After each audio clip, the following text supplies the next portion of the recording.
I rise today to sound the alarm of what is not just a regional issue, but a national economic crisis. The road to Bicol development is no longer just a regional concern, but also a national one. Bicol is not just a destination. It is a geopolitical anchor for Visayas and Mindanao. Kaso, ang bawat biyahe na papunta sa Bicolandia ay kailangang dumaan sa lubak-lubak at substandard na mga daan.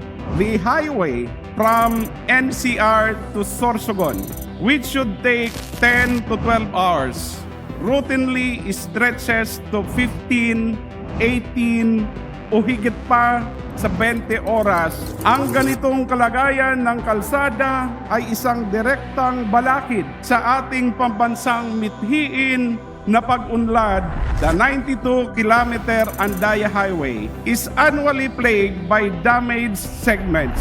Walang ginawang araw ang Diyos na walang sira ang Andaya Highway. A single, poorly maintained segment in any province from Quezon to Sorsogon holds the entire national flow hostage.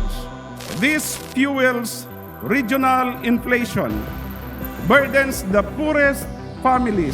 When tourists are warned that a 9-hour trip can balloon into an 18-hour ordeal, they simply choose other destinations. Students and workers in the NCR choose to stay in Manila rather than suffer the crushing, exhausting travel day.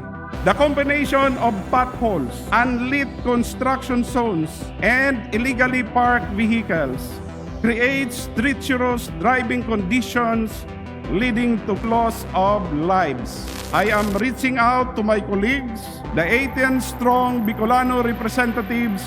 By joining forces, we can deliver the decisive action the Bicol region deserves. I call upon the national government agencies to prioritize, expedite, and approve the necessary funding to strictly enforce rules, delivering fast, durable, and safe infrastructure that meets international standards. We must make the land route as time efficient and safe as possible. Let us translate these action plans into immediate decisive execution. Kailangan nating wakasan ng sama-sama ang pagdurusa sa ating mga daan. Maraming salamat po. Diyos mabalas.